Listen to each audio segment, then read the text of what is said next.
Good morning and welcome to the Solaris Oilfield Infrastructure Second Quarter 2023 Earnings Call. All participants will be in listen-only mode.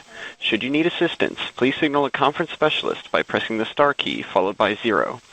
After today's presentation, there will be an opportunity to ask questions. To ask a question, you may press star, then 1 on your touch-tone phone. Please note this event is being recorded. I would like now to turn the conference over to Yvonne Fletcher, Senior Vice President of Finance and Investor Relations. Please go ahead. Good morning and welcome to the Solaris Second Quarter 2023 Earnings Conference Call. I'm joined today by our Chairman and CEO, Bill Zartler, and our President and CFO, Kyle Ramachandran. Before we begin, I'd like to remind you of our standard cautionary remarks regarding the forward-looking nature of some of the statements that we will make today. Such forward-looking statements may include comments regarding future financial results and reflect a number of known and unknown risks. Please refer to our press release issued yesterday along with other recent public filings with the Securities and Exchange Commission that outline those risks. I would also like to point out that our earnings release in today's conference call will contain discussion of non-GAAP financial measures, which we believe can be useful in evaluating our performance. The presentation of this additional information should not be considered in isolation or as a substitute for results prepared in accordance with GAAP. Reconciliations to comparable GAAP measures are available in our earnings release, which is posted on our website at solarisoilfield.com under the News section. I'll now turn the call over to our Chairman and CEO, Bill Zartler. Thank you, Yvonne, and thank you everyone for joining us this morning. I'm pleased to share another strong quarter of profitability growth as we continue to see success from our top fill and auto blend technologies. We grew quarterly adjusted EBITDA by 7% sequentially and 27% from the second quarter of 2022 to nearly $27 million. We generated free cash flow of $7 million and we returned $16 million to shareholders through dividends and share repurchases under our enhanced shareholder return framework. Industry frac crews were down sequentially in the second quarter as the impact of soft natural gas prices became evident in completions activity. We saw the impact of lower completion activity in our sand system count, but were able to offset that with earnings contribution from our top fill and auto blend systems, which were both up over the last quarter, as well as from increased contribution from ancillary trucking services. Over the last 18 months, we have made strategic investments in new technologies with the goal of enhancing both our earnings power and addressable market potential. Our goal with these investments is to provide incremental value to our customers that complement our core sand storage offering. As a result, this allows us to expand our footprint and customer list in the lower 48 and drive higher earnings and cash flow per frac crew we service. Our results this quarter continue to highlight the returns on this strategy. Prior to developing these new technologies, on average, we deployed one 6-pack sand system to every frac crew we covered. Today, with our expanded offering, we're deploying 50% more systems, including top fill and auto blend units, on our covered frac fleets. We expect that further new equipment deployments in the third quarter will help drive incremental EBITDA contribution, resulting in growing earnings per frac fleet, regardless of what happens with industry frac activity. Our top fill technology has been a major driver of the success. Today, we have nearly 50 units in the field compared to only a couple of units a year ago. Our top fill system provides a powerful combination of our reliable and industry-leading sand handling equipment with the flexibility to use both high-capacity belly dumps while preserving pneumatic trucking as a backup. This flexibility reduces the total delivered cost of sand for our customers by reducing the number of truckloads required through higher payloads, turning trucks more quickly, and industry-leading flexibility with multiple unloading options. Our top fill units have become industry-leading in a short period as we are the largest provider of belly dump compatible sand storage on the market today. Our auto blend electric blending system is another technology that complements our expanded offering and further develops our strategy to help operators increase efficiency. Our customers continue to see the benefit from increased automation, smaller footprint, built-in redundancy, enhanced safety, and all-electric design when compared to the downtime and cost associated with traditional and even some newer electric blenders. In the second quarter, we more than doubled our average auto blend deployments, which helped drive improved cost management and profitability during the quarter. We're encouraged by a strong backlog of demand and expect another quarter of improved profitability in this offering in the third quarter. Longer term, we also continue to believe the strong backlog of demand for electric frac fleets coming into the market this year and next provide an opportunity for continued AutoBlend adoption. More recently, we have successfully integrated our AutoBlend, Top Fill, and sand systems on several well sites with the same power sources our customers are using to supply their frac operations, including grid power, turbines, and natural gas-powered engines. Our systems have been 100% electric since inception, which has become even more relevant today as operators are pushing toward electrification of oil and gas development to lower cost and improve their emissions footprint. All of our systems are designed to be able to plug into virtually any of our customers' on-site power sources with no modifications required. In some cases, this has already given us a competitive advantage where an operator required equipment on-site to be plug-in capable. We believe the trend of operators asking for or requiring all-electric equipment will continue to grow, especially as the demand for e-fleets grows. This presents a unique opportunity for continued adoption of both our current and new technologies. As we head toward the back half of the year, we expect our capital spending rates to slow down as we complete our budgeted capital program for new technology units. We will continue to reassess the market for signs of additional demand for more units, but at this time, our capital guidance remains unchanged. With the enhanced earning power of Solaris, we believe we will begin generating meaningful cash flow again as this growth capital slows. We began to see this during the second quarter as free cash flow inflected to a positive $7 million. We expect free cash flow to accelerate in the back half of this year. Generating and providing shareholder returns has always been a paramount to Solaris' strategy. We initiated a regular quarterly dividend in 2018 and have paid 19 consecutive dividends since then. Earlier this year, we committed to a long-term framework for enhancing our existing shareholder returns program by returning at least 50% of free cash flow through dividends and share repurchases. We increased our base dividend by 5% to 11 cents per share, which represents the second dividend raise in our company's history, and initiated a $50 million share repurchase authorization. Since then, we've repurchased approximately 3 million shares, or 6.5% of the company's fully diluted ownership, for $26 million. On a cumulative basis since 2018, we have returned nearly $150 million to shareholders, which includes the repurchase of approximately 12% of the total outstanding shares. I'd like to summarize by highlighting that our results so far in 2023 are showing success in our strategy of growing our earnings and return per frac crew we service. We expect our profitability to trend higher as we expand our offering per well pad. Free cash flow is expected to be strong moving forward, driven by an expanding margin per frac crew and the completion of this year's growth capital program. Although operator activity is expected to flatten out in the second half of this year, the longer-term commodity outlook remains healthy. We will continue to be focused on delivering strong operational execution, growing our earnings power, and executing on our shareholder return framework through a consistent dividend and opportunistic share repurchases. With that, I will turn it over to Kyle for a more detailed financial and guidance review. Thanks, Bill, and good morning, everyone. I'll begin by recapping our second quarter results. We generated over $77 million of revenue, adjusted EBITDA of nearly $27 million, a 7% sequential increase, and returned approximately $16 million to shareholders. Revenue in the second quarter declined 7% sequentially, primarily due to softness in completions activity across several basins, as the industry frac crew count began to be impacted by the rig count decline we saw earlier in 2023. Lower margin ancillary services revenue declined sequentially, which was modestly offset by a full quarter benefit of higher rental pricing across our sand storage offering.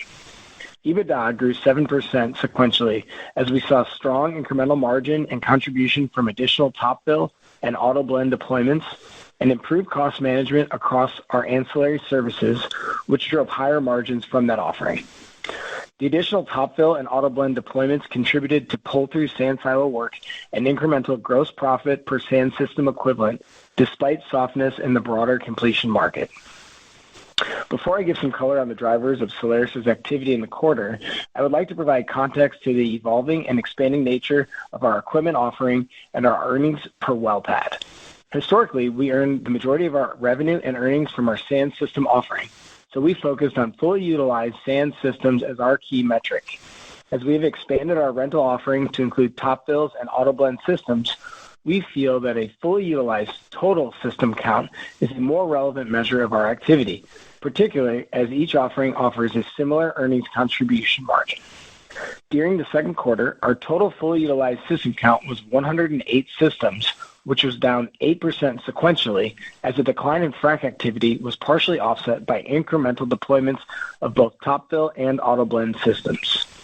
Excluding the contribution from ancillary trucking services, our contribution margin per fully utilized system was up 11% sequentially to slightly over $1 million per system on an annualized basis, as we benefited from a combination of mix and a full quarter of the pricing increases implemented during the first quarter. Absent any significant customer mix changes, we expect contribution margin per fully utilized system to remain flat over the remainder of the year, as we expect pricing to remain flat. Excluding the contribution from ancillary trucking services, our contribution margin per fully utilized frac crew also increased by 19% sequentially to approximately $1.6 million on an annualized basis. The primary driver of this growth per well site is a result of having multiple Solaris systems on a single site. During the second quarter, 44% of the well sites we operated on had multiple Solaris systems in the form of sand systems, plus either a Top Fill or AutoBlend system. This compares to the first quarter, where approximately 29% of the frac crews we followed had multiple Solaris systems. We expect contribution margin per fully covered frac crew to increase in the remainder of the year, as we expect to increase Top Fill and AutoBlend deployments despite the movements in underlying frac activity. During the second quarter, ancillary services of approximately $3 million contributed approximately 10% of total gross profit and was up over 100% from first quarter of 2023. The primary driver of the improvement in ancillary services margin in the second quarter was improved cost management and a more favorable job mix in our last mile sand hauling offering, as tons hauled remained relatively flat. As a reminder, our trucking services, which include last mile sand hauling and Solaris equipment transportation, can be harder to predict, and due to their high revenue, low margin pass-through characteristics, basic changes in trucking activity, such as longer distances between mines and well sites, can drive disproportionate changes in revenue and margin. For example, ancillary services comprised 10% of total gross profit in the second quarter of 2023, compared to 5% of gross profit in the first quarter of 2023, and 24% in the second quarter of 2022. In the third quarter of 2023, we expect lower tons transported in our last mile sand hauling offering to drive total dollar contribution from ancillary services closer to first quarter levels at around $1.5 million. To recap our third quarter outlook, we continue to see demand backlog for our new technology offerings, which should drive incremental share and cash flow. As a result, we expect our total system count in the third quarter to be up by a few systems sequentially, after netting the impact of flattening industry completions activity with continued increases in the deployments of our Top Fill and AutoBlend systems. We expect profit per system to be flat in the third quarter, but these increased deployments should drive continued improvement in contribution margin per frac crew when excluding the impact of ancillary services.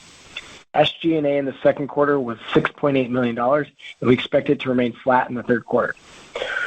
We expect third quarter adjusted EBITDA to be roughly in line with the second quarter of 2023. The third quarter should see increasing contribution margin per frac crew, but is expected to be offset by fewer frac crews and lower ancillary services contribution. This estimate is close to where street estimates already are. For our capital expenditure outlook, following the initial build-out of our Top Fill fleet, we expect our capital spending rate to decrease significantly, which should yield significant cash flow over the coming quarters. For the third quarter, we expect capital expenditures to be approximately $15 million. We continue to expect full year 2023 capital expenditures to be between $65 million to $75 million. Turning to cash and shareholder returns. Operating cash flow during the quarter was approximately $28 million and reflected a $3 million source of cash from working capital. After total capital expenditures of approximately $21 million, free cash flow was positive $7 million in the quarter. We ended the quarter with approximately $9 million in cash and $43 million borrowed under our credit facility, resulting in approximately $41 million of liquidity. Our year-to-date operating cash flow of $45 million covered our year-to-date dividends of $10 million and the majority of our $40 million capital expenditures. We borrowed on our facility during the first half of 2023 primarily to fund $26 million of opportunistic share repurchases and remaining capital expenditures not covered by operating cash flow.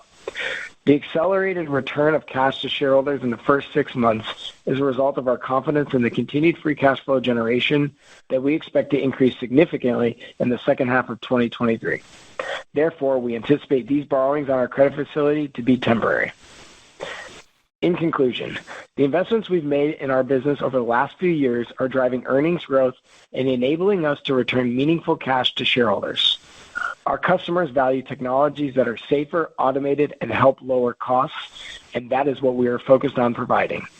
Therefore, we expect to continue our new technology deployments, which will help us continue to improve our earnings power and cash generation. And we look forward to sharing our progress with you over the coming quarters. With that, we'd be happy to take your questions. We will now begin the question and answer session. To ask a question, you may press star, then 1 on your touch-tone phone. If you are using a speakerphone, please pick up your handset before pressing the keys. To withdraw your question, please press star, then 2. At this time, we will pause momentarily to assemble our roster.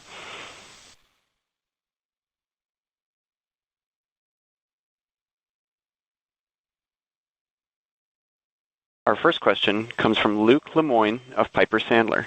Please go ahead. Hey, good morning. Morning, Luke. Morning. Little change in the asset count methodology, and you previously talked about a well site with top fill and auto blend. Could be about 2 to 3 million in GP per year. When we think about the new count, is it better to look at the value that can be derived per frac fleet followed, and is potential here still 2 to 3 million per year? If you look at it like that, and Kyle, I believe you said, kind of using that metric, you're at 1.6 million per frac feet followed, annualized in 2Q. Yeah, that's exactly right, Luke. We think providing this full system count gives visibility into the sort of, roughly $1 million annualized EBITDA per system. And then we're also, providing what that looks like on a fully covered basis from a frac fleet standpoint.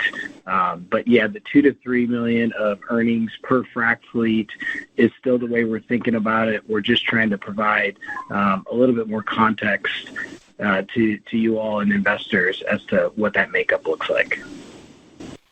Got it. All right. Thanks a bunch. The next question comes from Stephen Gengaro of Stifel. Please go ahead. Thanks. Good morning, everybody. Morning, Steve.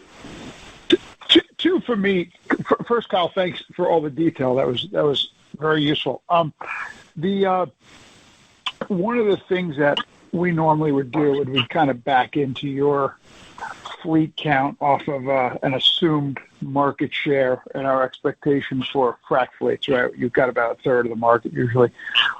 As we think about your market share as far as fleets served right now, has there been any movement in that from your perspective? Yeah, I'll kick it off, but Bill, you should definitely chime in on it. Certainly the new technologies have driven market share. It's targeted to certain, majors that we've been chasing for a long time, and without some of these new technologies, we wouldn't be there. From a capability standpoint, when I say that really around the bucket elevator, but then also the other piece that we alluded to on the call is around the electrification, and we've got customers that are really pushing hard on that and obviously demanding that service from their pressure pumpers, and we're a plug-and-play solution for that, both with the bucket elevator, the sand system, as well as the blender, and that's a real edge and differentiator for us, and that's driven incremental market share. And then the second piece to that, I would say, is just regionally, the Rockies Basin continues to be a growth area for us, which has just historically been underserved due to the use of belly dump trucking up in that market. And so those two pieces really have significantly given us opportunities to work for new customers. And as we look at the backlog, that continues to grow. I think you hit it all, Kyle. Great. And then just the second one, as we think about the deployment of more systems on a per frac fleet basis, and you talked about the sharp rise you saw 2Q versus 1Q. Is there? I mean, I guess the question gets to, like, as you talk to more customers about this, is there a stickiness where the customers who are using it want it across the spectrum? And I'm trying to think about how that impacts adoption.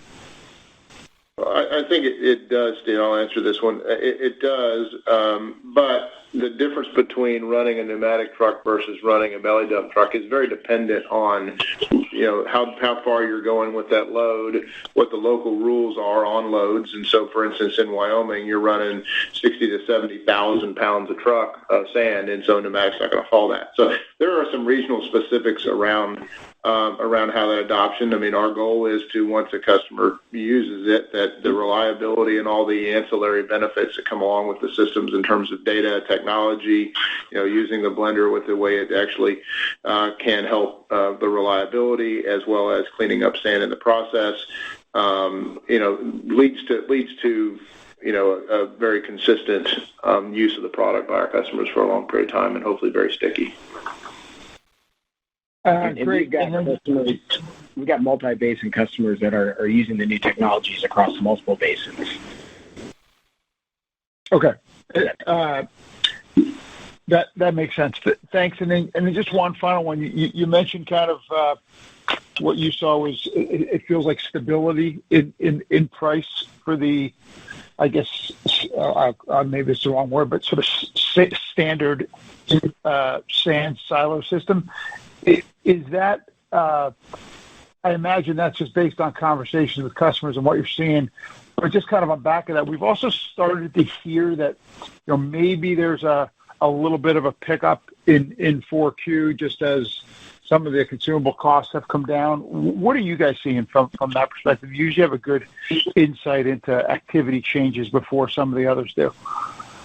Well, I think that's right. I mean, I do think you're going to see it. It feels like if we look at the profile of the second quarter, our kind of low was May. June picked up a hair. I think July feels sort of in that same level, and we'll see how the rest of the quarter shapes up. I think it's trending flat to slightly down with some talk of momentum. It's really too early to completely predict the fourth quarter, but we do see in general, especially if commodity prices remain where they are, that there's a bit of optimism and maybe some early spending for their 24 program and getting ahead of the game, especially when it comes to locking in some lower cost operations. In terms of our costs and the way we tend to work with our customers, we're less volatile on pricing than most other services. We've tended not to raise them overly in the good times, but not give them up too much in the downtime. So that pricing level with us is relatively muted compared to other aspects of the industry.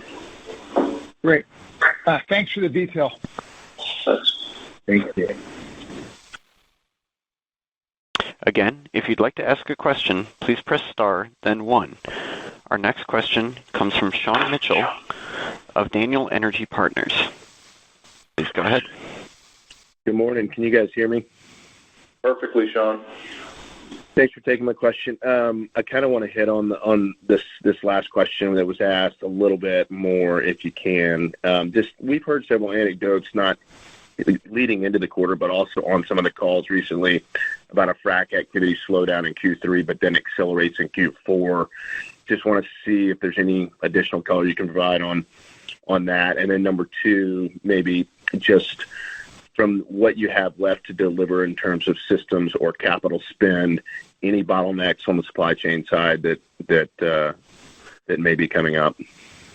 I'll answer your second question first. No, we have planned for the capital program all year, and we spread it out a bit. We had it originally a little more flat end loaded, but we have spread out the build through the second half of the year. So that's on track. Our utilization isn't where we'd like it to be on the new technology because we have had, as we launched this very quickly, we've had some generations, the early ones that are in refurbishment, where we've identified key issues with them and things that we can improve. And so we've got, notionally, 8 to 10 in in refurbishment with low capital refurbishment, but I think as our customers see it evolve, the versions that are running today and coming off the line and are refurbished are different than the ones a year ago, that they're much improved. So, and we have not had significant supply chain. We've been able to be ahead of that for the most part for our plan for this year. With respect to the market, it feels like it's flat to drifting down a bit in the third quarter. I think the momentum I think the nuance around as things pick up, in September, or is it in October, November, December, it's hard to say from this point. There does feel like there's additional talk on momentum to pick things back up as the year progresses. Where that falls over the course of the next 3 or 4 months is very hard to predict. Yeah, a different way of saying that, Sean, is that, once we get through these upgrades and improvements and some of the early bucket elevators, that that our system count would have been higher if we were able to put those out in the field, because the backlog for demand is definitely there. So that is an opportunity for us in the back half of the year. So. Okay, great. Thanks, guys. Thanks, Sean. We have reached the end of the question and answer session. I would like now to turn the call back over to Mr. Bill Zartler for any closing remarks. Thank you, Alan. I'd like to conclude our call by thanking all of our employees, customers, and suppliers for their continued support in Solaris. Our team has done a tremendous job in helping our customers realize the benefits of safer, lower cost, and automated solutions we provide, and I'm impressed with how our internal manufacturing and operations group have been able to keep up with the incremental new technology deployments to support this backlog of demand. We remain constructive on the long-term commodity outlook and are confident that we'll continue to deliver on our earnings and cash flow growth and our cash return strategy. Thank you all. Stay safe.